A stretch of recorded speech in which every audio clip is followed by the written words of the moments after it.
Breast Cancer Awareness Month, and we are taking your calls at 410-481-2222. But right now, we're lucky enough to have Cheryl Magnus in the studio with us. She's a lead mammography tech at MedStar Union Memorial Hospital.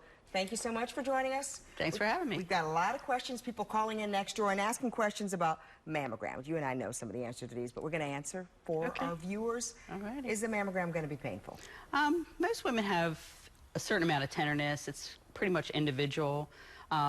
But my experience is the first time the patient comes, they're extremely anxious because of all the hype, and people tell her, oh, you're going to get smashed, it's this, it's that. And they come and they have it done, and they're going, that's it? I'm like, that's it.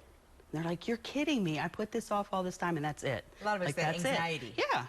Any medical procedure is kind of scary till you get there. I have problems with the blood pressure screening. No, well, that'll make your pressure go up. What about when you should start having the screenings? Cancer Society recommends age 40 for the general population. Certainly if there's a family member, first relative, mother, daughter, sister who's had premenopausal breast cancer, maybe the age would be dropped down to 35. So that's a discussion that you can have with the physician. When should you stop, or when can you stop having that mammogram?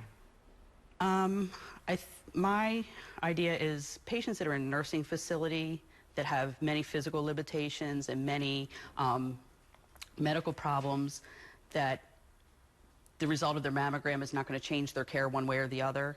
So if it's negative, they're not going to do anything. If it's positive, they're not going to do anything. Then it's time to stop. But the Cancer Society recommends once a year for a lifetime until you're no longer in good health. Okay. So that's a discussion back to the doctor. But a lot of doctors aren't going to say it's time to stop because they're liable. So sometimes it's got to be the family that says, my mom's too old for this. This is overkill.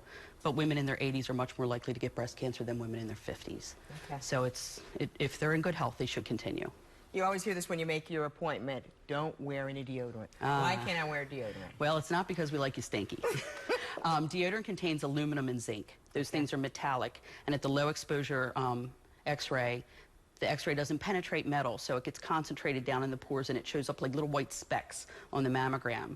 One mammographic finding that we're looking for as an early sign of cancer are little tiny calcium deposits, little white specks on the mammogram. So with as difficult as it is to interpret the mammogram, the last thing we want to do is have the radiologist trying to figure out if they're looking at somebody's deodorant or early cancer, or take a chance that the deodorant would mask an early cancer.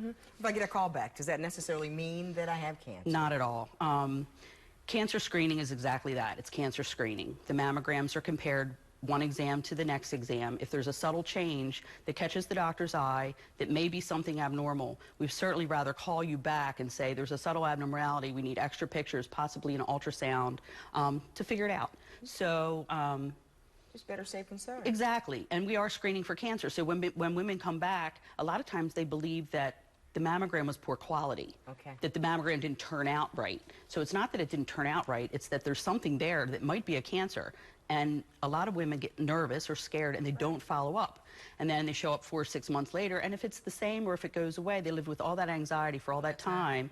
But if they come back and it was a significant finding, we try to follow and make sure that they're coming back. You know, if we see that they haven't come back, we send them another letter. Then the verbiage gets a little bit scarier. You know, this might be cancer, you need to come back. And sometimes they come back a year later with a pretty significant cancer. Definitely important to err on the side of caution. Absolutely. I know I've gotten that call back as well. All right, Cheryl, thanks so much for giving us a You're welcome. visit over here. The number to call, Jamie, we're still taking your calls next door, 410-481-2222.